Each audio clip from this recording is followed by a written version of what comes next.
Ladies and gentlemen, I'm going to call this meeting to order of the Mayor and Board of Commissioners for July 27th. Can I get the roll call, please? Yes. Commissioner Braun? Here. Commissioner Pearson? Here. Commissioner Shepard? Here. Commissioner Warnick? Here. Let the record show you do have a quorum. Will you rise with me for the Pledge of Allegiance, please? Pledge allegiance to the flag Of the United States of America and to the republic for which it stands, one nation, under God, indivisible, with liberty and justice for all.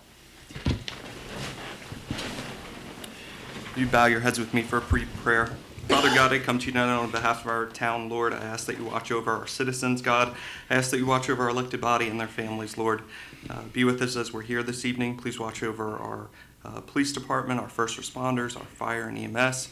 Be with us as we're here this evening and as we leave later tonight. In Jesus' name, amen. All right. First is a public presentation by Ryan Flickinger.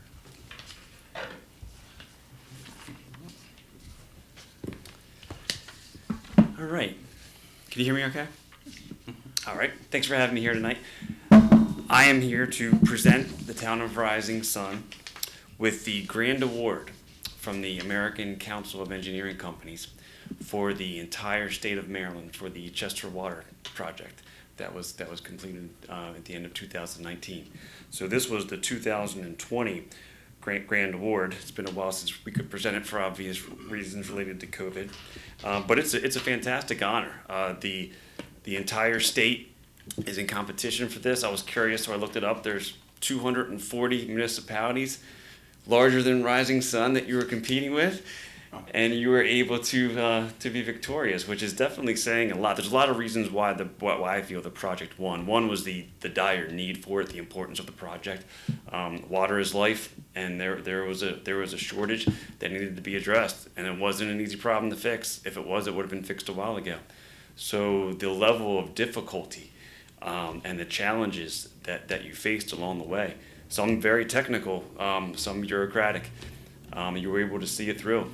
Your resolve and perseverance to see the project through to the end until we finally turned that valve. It was inspirational. I want to thank the mayor. I want to thank the commissioners, Calvin, everyone at the town. I want to congratulate you on this award, and I'm grateful and honored to be a part of the team. So congratulations and thank you very much.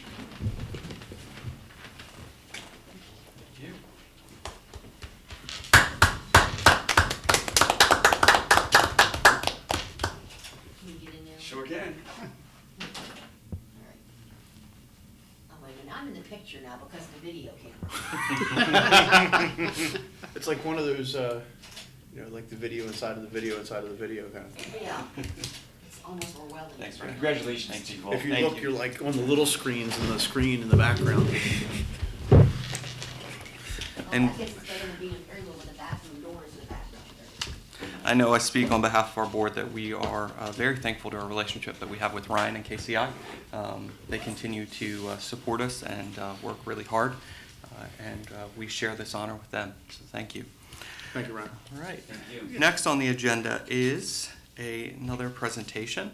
It is with great pleasure that I share an accomplishment of our treasurer and office manager, Judy Melton, by presenting her with her certificate for renewal with the Project Management Institute. Judy holds a PMP certification. PMP is the acronym given to a project management professional. The Project Management Credential Award by the Project Management Institute, PMI. PMP is the most sought-after certification and is administered by the Project Management Institute. A PMP certification is industry recognized for credentials for project management. It demonstrates the experience, education, skills, and competency required to lead and direct projects. After certification of this PMP, she must have 60 hours of continued education over a 3-year period to maintain the skills and certification. Also, Judy has an extensive background in finance and continues to be a valuable resource to our community. So, Judy, if you want to come up with that, I will present you with that award. Well, thank you. Congratulations. That's quite an honor.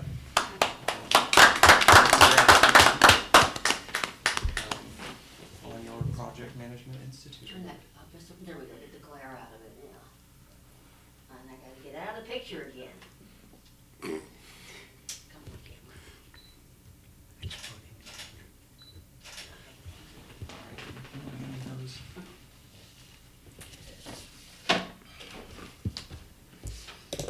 Tonight is a lot of awards and recertifications that we are giving this evening.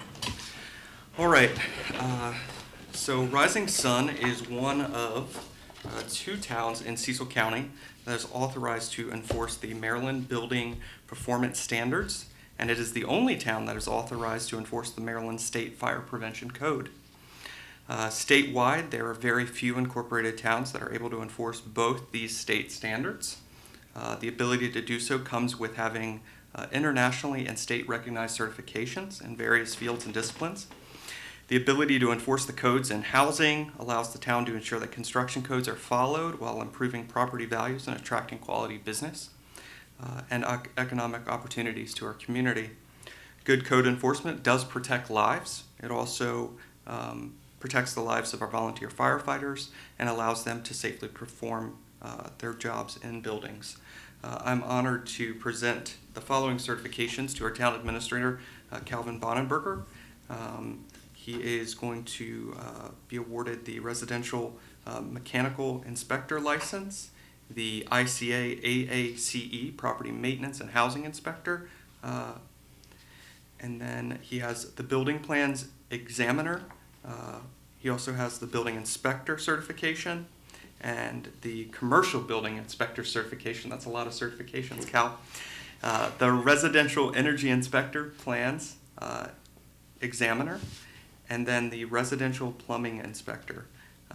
This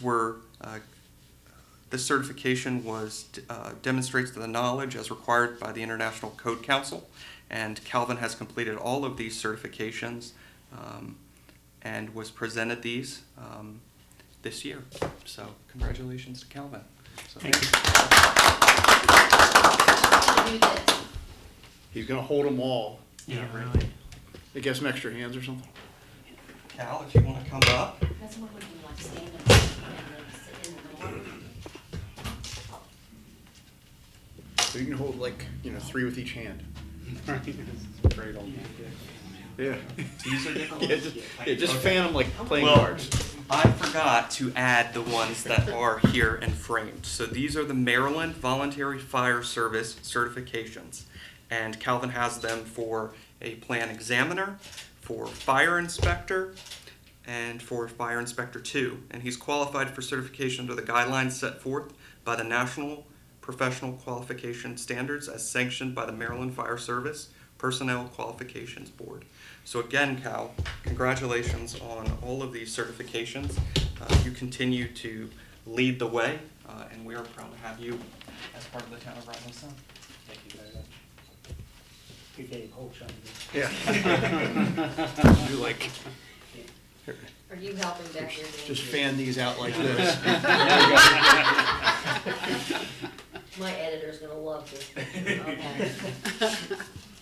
Congrats, Cal. Thank All right. Jay, I heard you may have a comment about one of these awards if you want to comment. You can't give a lawyer the opportunity to speak and not take it, right? So, Yeah.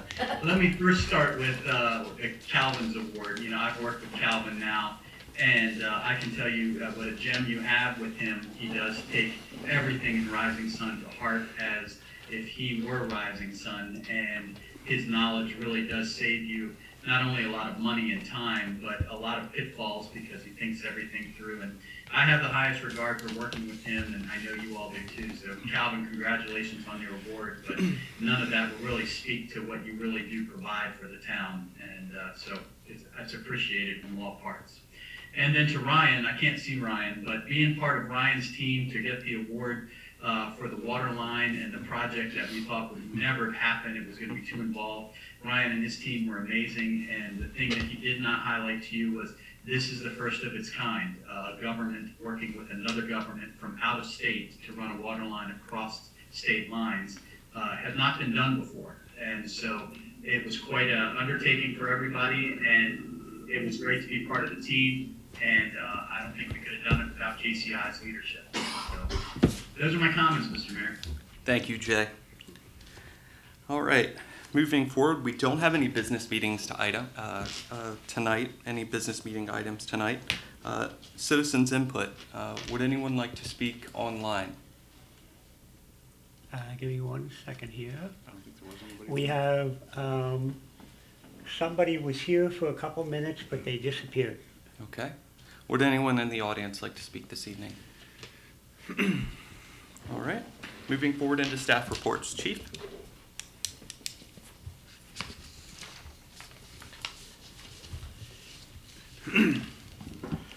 Good evening, Mr. Mayor, Board of Commissioners. Congratulations to Judy, Calvin, and Ryan and your group. Also, congratulations to the board on the Chester Water project. I personally witnessed some of the most difficult times, and I am happy to see, that at the end of the day, there's an award that came about. As far as police department goes, during the 2-week period, we responded to over 116 calls for service. There have been no trends within the limits of the town. However, we are being surrounded by catalytic converter thefts. Recently, Ramsey Ford was hit for 9 of them in one night.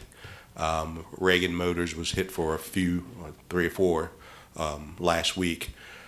So that leads me to believe that it's someone that knows Rising Sun Police Department and is not wanting to deal with us because they haven't come to town. And this is an invitation. You can take it whichever way you want if you're watching, but if you come to town, we are going to find you. So if you see something out there, say something. If you see people on motorcycles jumping off, walking through parking lots, speak up, because what these people do, they take a battery-powered Sawzall, they will lay under your truck or car, and in minutes, they will cut off the catalytic converter and be gone. They'll throw it in a backpack, and they'll be gone. So if you see someone just wandering parking lots with backpacks, doing unusual behavior, call us. Call law enforcement throughout the county, throughout the state, because it's not just a local problem, it's occurring everywhere. Right now, we've been lucky. We haven't had any in town. Moving on to this past weekend, we had a very different storm that came through the county late in the evening that caused high water in many places around town. Everyone knows we have those usual spots around town that we get water level up across the road. But this storm was a little bit different. It created some higher water levels than what we're used to. They were up to about 3 feet in the trailer park on North Walnut Street. There had to be a water rescue enacted for a trailer there. If you drive by, you'll see most of the skirtings from many of the trailers has been swept away, and debris now, reside under those trailers. If you look at many of the other places around town, you see the water levels had come up, and there's a lot of mud in the roadways. I do need to congratulate Commissioner Warnick and his project down in Veterans Park, because that looked better than any place, and that's normally one of our flooding places. That looked like it held up very well, where other places around town didn't. So, with that being said, when you encounter high water and winds, don't try driving through. You take an emergency responder away from something important to try to come and get you. Now we have to risk multiple people to get you out of that water. So please, just take the time to stop, turn around, wait it out if you have to. Don't try going through high levels of standing water. I actually was out during that time. The lightning was incredible. You could not see. You'd had multiple lightning strikes at one time. There were trees across the roadway. I dodged one, almost ran up under a tree. Take your time. Sit still. Get out of the roadway. Value life. Don't be stupid. lastly, I've been receiving a lot of trolls complaining about response times on Facebook. And I'm responding as a law enforcement officer, not for just Cecil, for Rising Sun, but for this country. We prioritize those calls. We get a larger number of calls in at one time. I went back and looked at 4th of July weekend, and in one given evening, there was over 400 calls for service. That's a lot of calls for service, and we can't be everywhere at one time. So understand, if you've got something that's not in progress, and I understand that it seems like it's the worst day in the world to you, but somewhere there is a call in progress where someone's life is in danger, someone's property is in danger, and we need to be there before we're coming to get your cat out of a tree. So be patient. If you're calling and we're not getting there fast enough, understand we do prioritize calls. We will get to you as soon as we possibly can, but sometimes there's other things that are important. With that being said, that's my report, unless there's any questions. Hey, Chief. Yes, sir. If, I know the answer to this, but if somebody sees something like a catalytic converter theft, what number should they call? In Cecil County, if you want to try calling non-emergency numbers, you're going to get recordings a lot of times, and that's fine. Leave the information there. But if you need to see a person, you have to dial 911. That is the only way you're going to get someone to respond, is by dialing 911. For us here in Rising Sun, call the town police department number. We do have a answering machine. You can leave the information. We will get back to you. But, you know, if you need someone to come out and speak with you, you have to dial 911. I assume that's also part of the response time, is people leaving messages and thinking we're going to get right back to them. Yeah. And That's part of the problem. They'll take an emergency and leave it on a message, as a message, when they should be calling us right away for some things. Or if they see someone out in the parking lot cutting off a catalytic converter, they'll call the non-emergency number and leave a message there. Well, we don't always get that because we're out on patrol. Thank you, Thank you. Chief. Judy? Yes, I don't have financials today because I'll have that at our next meeting. There was a few things I wanted to make you aware of. We are starting to take up actions for our election that's coming up. We're getting into that 90-day mark where we need to be communicating, also running the advertisement in the paper and starting to work with the election committee. So we're going to have a meeting on that next week. We're also looking at our fall event and starting the groundwork preparations for that because we need to get information out to the vendors and things like that as soon as possible to make it successful. Judy, Last but what not- date will that be? 23rd. October 23rd. And October 18th is the election. Another thing that we're going to be doing utility billing this Friday. So if you have something that you'd like communicated and included in the utility bill, if you could get that to us by Thursday, that would be much appreciated. Other than that, everyone is performing well. We're responding to people who are calling and don't have anything right now that is what I would call a call driver.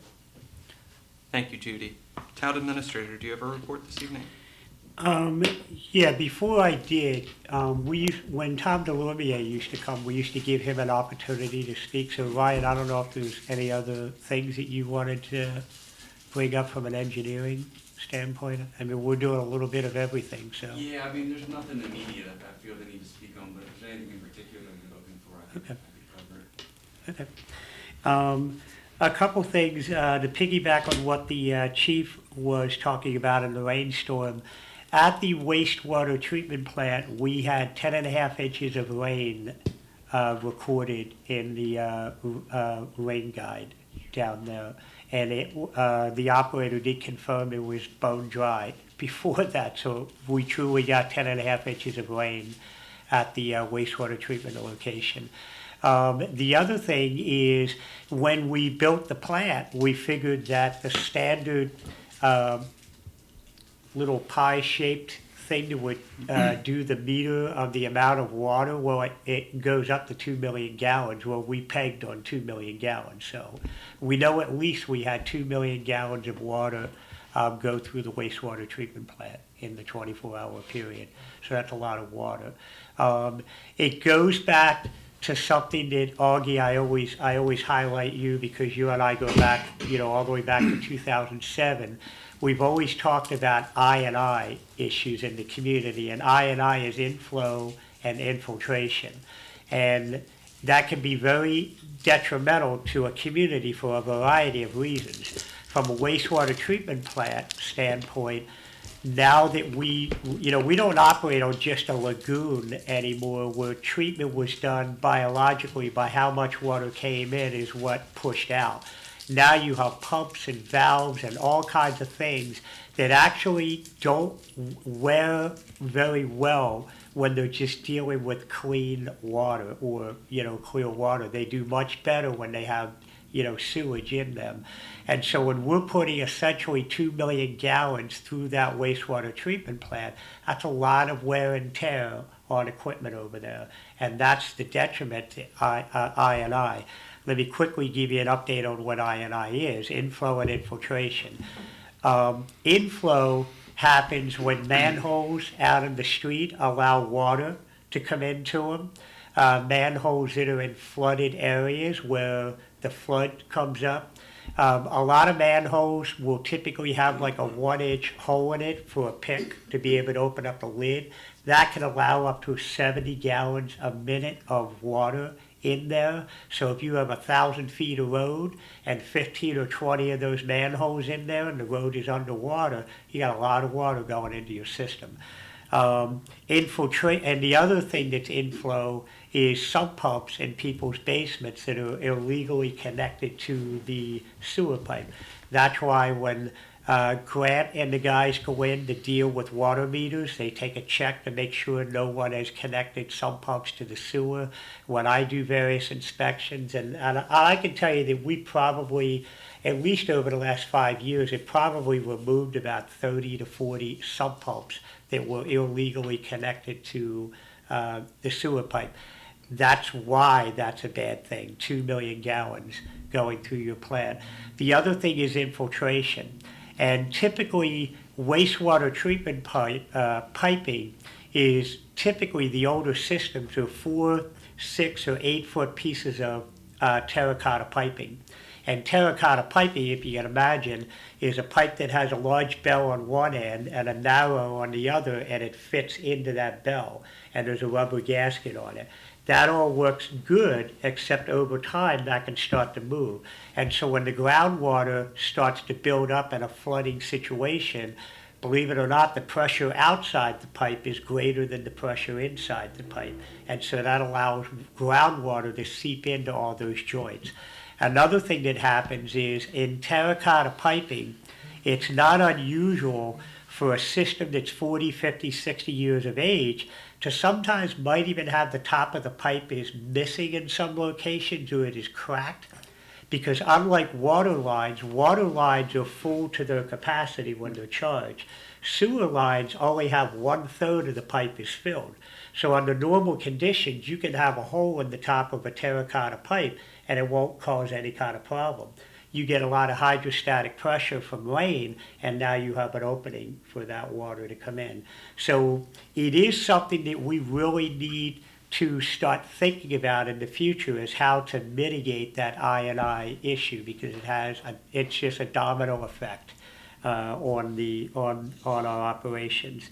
The other thing we're running into, a little frustrating thing that I wanted to make the board aware of, we're running into some folks that we had an owner occupied that did this, where they refused to fix a water leak that is happening in their service, but before it gets to the meter. We had one down in the area, where you live, Augie, for the longest time. Yeah. And it was a homeowner, and they just refused to fix that. Well, that's a lot of water that's just going out into somebody's yard, but it's before the meter, so they don't get charged. And so we had to threaten that property owner that we were going to shut it off. But it becomes different when you run into a landlord-tenant situation where the tenant is not responsible for the building or the infrastructure, the landlord is. And if the landlord refuses to fix the pipe and we go to shut it off, we're sort of victimizing the tenant who's still paying in that situation, the water and sewer bill, but the landlord is refusing to do it. Just like our property maintenance abatement, and hold that thought for a second. In the property maintenance abatement, we have people who don't want to cut their grass. And so you guys approved many years ago an emergency measure where after due notification, we would go out and cut the grass. But we don't do it to be nice at that point. We don't want people saying, I'm not going to cut the grass, the town will come in and cut the grass. So we make it really expensive to do it. And to cut some properties might be $300-400. But this is after weeks and weeks of trying to get them to cut it, and they just say, I'm not going to cut it. So we do it. We might need to take that same aggressive stand with a landlord. Example, if they refuse to fix the water leak, we could say, well, the average property uses 5,000 gallons of water. So we're going to bill you separately as the landowner, the property owner, for 5,000 gallons worth of water. If you really want to make it where it catches their eye, you charge them double the amount. Because when we talk about a resident using 5,000 gallons a month in water, we're talking about water being turned off. It's not running all the time. You get a 3/4 inch or 1 inch service line that has a leak in it, in some circumstances we could have well more than 5,000 gallons of water going through it. So you might want to consider us creating some kind of ordinance that allows us, after due notification, to penalize that landlord a lot of money because they simply refuse to fix the water leak in their property. And that's something that has been coming up here or there over the last couple of months. So I wanted to let you know about that. I'm sure Dave is going to talk more in Park and Recreation about some of the storm damage that we got. We are still on schedule under the street repaving program to put some additional stormwater piping in down there to eliminate the water that people have to walk through to get to the park. So we are still scheduling to do that. Under streets and sidewalks, I'm still told that the paving is going to happen towards the end of next week. I'm going to be meeting with one of Ryan's staff members in the next day or two to finalize the notices that we're going to be sending out to folks to let them know when we're coming and what they need to be doing. And we'll be posting that on Facebook. Commissioner Pearson, not to put you on the spot, but I was reminded of it today when I went by, that front planter island in front of Summer Hill. In order for us to fix that curbing, we need to do something with the shrubbery in there. I've asked my neighbors, most of them have no problem getting rid of the hedges, Okay. okay? So if it's okay with the board, and what we're talking about is the entrance to Summer Hill has a decorative planter that's maybe 30 feet long, 3 feet wide, and it's got hedges in it. The hedges are huge. And so my idea would be to cut all those out of there, pull them out of there, redo the curbing in there, or we could eliminate it altogether, but we could redo the curbing in there and maybe put a much more manageable flower bed in there that maybe the town could just maintain the flower bed. If you remember, we discussed this 10 years ago, 11 years ago. The reason we want to keep that is for speed. Right. So that's what I'm saying. If we're going to keep it, we can tear the hedges out of there completely and plant some stuff in there that's much more manageable to take care of. Well, they've been there 21, Yeah, about 23 years. yeah. So You want to keep an island there, not necessarily. Right, the island, but we Okay. don't necessarily need the hedges. I do want to say one thing while you were talking about the discharge into Stone Run. If you went down Stone Run, further down, you would not believe the amount of debris and damage that was done, especially where it hit Horseshoe Right. Road and Spring Hill. I don't know how the one house survived. Right, okay. That's streets and sidewalks. Under building inspections, as Judy and even the mayor can attest to, we're really starting to pick up on the number of inspections that we're doing. It's really an indication of how well this community is rebounding from COVID, because we have some really fantastic looking decks, 2-car garages. We've had like 5 2-car garages added to houses now. We've had people paying for decks when a 2x4 was like $12 a piece, when 6x6s were $70, when a sheet of plywood was $70, $80. We've still had some people that are building decks on the back of their houses. So people are investing back in their homes, and as you drive around, you can start to see that, so that's exciting. I already mentioned the grass cutting. We are running into some folks that just refuse to cut the grass. I just want to remind everybody, we will cut it, but we're not doing it to be your weekly cut your grass, so it costs a lot of money. If you're going to refuse to cut it and we come in and cut it, it's going to cost a lot of money to get it done.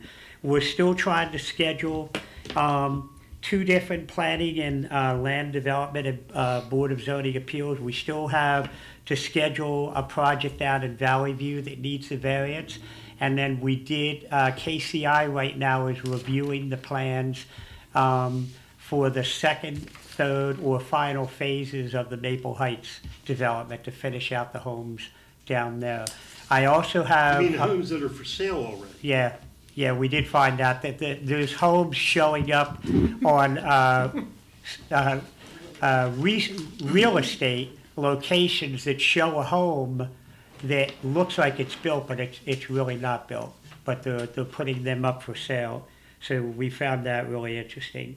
I have 3 different meetings this week with 3 different developers for Stevens Preserve, another builder from Maple Heights, Knutson properties out on Route 1. So as I've been saying, it's, the momentum is starting to pick up. And, let me just say this. There's a lot involved to these developments. There's a lot of initial conversations. Usually developments can be in conceptual stage for a year or 2 before anybody ever actually submits anything. So these are like 2nd, 3rd, and 4th meetings with some of these potential land developers. So again, there's a lot of positivity from that standpoint coming to the town. That concludes my report. Thank you, Tim. Thank you, Town Administrator. Town Attorney, do you have a report this evening?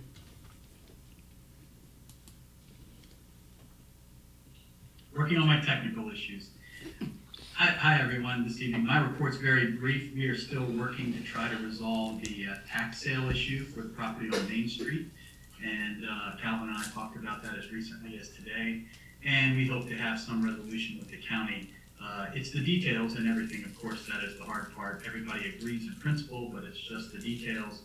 And while we'd like to get that resolved, and I know you want to get that resolved, until August 15th, we can't really file anything in court anyway because of the CDC governor's ban on any type of foreclosure, eviction type things. And that's what this would fall under. So that is happening, and I've been meeting, at least had 2 meetings with our steering committee on the project, the Southern States project. And we're still developing a strategy, so just if you don't hear anything, that does not mean that action is not happening. And when we have concrete plans to move ahead, the steering committee is definitely going to brief the full commission. That's it, Mr. Mayor. Thank you. All right, moving into the mayor's report. I attended the grand opening, or I guess re-grand opening of Hokey Pokey Tattoo Shop. It is under new ownership. I presented them a citation and formally welcomed them to the community. Barb and Kyle have invested a lot into that shop, and I know on behalf of the entire board we wish them well with their future business plans. I also did a walkthrough of Plumpton Park Zoo with Maryland Secretary of Commerce Kelly Schultz. We are excited for the partnership that we have created with the zoo. During the pandemic, the zoo is now drawing close to 100,000 people to that zoo. We are the only municipality in Cecil County that has our own zoo. So that makes us kind of unique. I also, along with Commissioner Pearson, hosted a small business roundtable that I thought went really well. The secretary heard from different business owners on Main Street about what they went through during the COVID pandemic, and all of them were very honest with her. Some of them are doing really well. Some of them are not doing so well. They're looking for opportunities from the state, whether that could be financial grant assistance or any type of support that they can have, a partnership with the state. We look forward to continuing our relationship with Secretary Schultz, and she's already planning on coming back to Rising Sun sometime soon, where hopefully she will check out Main Street for herself. That ends the end of my report. Moving into commissioner comments. Commissioner Braun? I have no report. Commissioner Pearson? No report. Commissioner Shepard? No report. Commissioner Warnick? Unfortunately, I have a report. So we had obviously a very significant rain event Sunday night. The two main parks that we looked at, so there's really not much in the way of damage at Veterans? well, no, at I was gonna say at Richardson Park, Okay. because there's really nothing down in the floodplain there to be damaged. But looking at Veterans Park and the dog park, Veterans Park actually fared very well. So none of the structures there sustained any damage. Interestingly, the flood water actually crossed one of the bridges, which I thought was really interesting, but it must have come through with so much velocity that it just crossed right across the 2x6s without really, I'm assuming that the whole bridge was actually underwater for that matter, but you could see where there was stuff swept across the bridge. But it did not damage any of the bridges. The one boardwalk down there that's close to 200 feet did not shift or anything. It doesn't even appear to have floated or anything, and you can see that it took a significant brunt of water to the side of it. So, I was very happy to see that. The dog park, on the other hand, did not fare so well. There was a significant amount of damage to the boardwalk. The way that boardwalk was, or the way that structure was built was in 4 sections. There was the original bridge that was across the wetlands area, and then there was the learning platform, and then there was a section that went from the sidewalk to the bridge, and then there was a section that went from the other side of the bridge to the learning platform. So the bridge and the section from the bridge to the sidewalk were one Eagle Scout project, and then the other 2 sections were 2 separate Eagle Scout projects. So it looks like the one section that one of the supports sunk a little bit, and that's an easy enough fix. I mean, we normally just jack it back up and add block underneath of it, and normally takes care of it pretty well. We actually had to deal with that with some of the bridges over in Veterans Park. But the one section floated up, and we've had that actually float up in the past. The last time the park flooded, which was maybe a year ago, the section that connects to the sidewalk had actually floated up and went down there during the rainstorm, and it was kind of floating, and it was like, I hope this lands where it's supposed to, and sure enough, it landed, exactly where it took off from. It was raised up an inch for a while because of that, but this time we didn't fare so well. It not only raised up, but it ripped off, so it actually yanked the lag bolts out of the boardwalk, out of the bridge. So it was a significant amount of force. I don't think we've ever seen flooding down there to that level. The dog park was actually completely submerged underwater, like the turf area was completely underwater.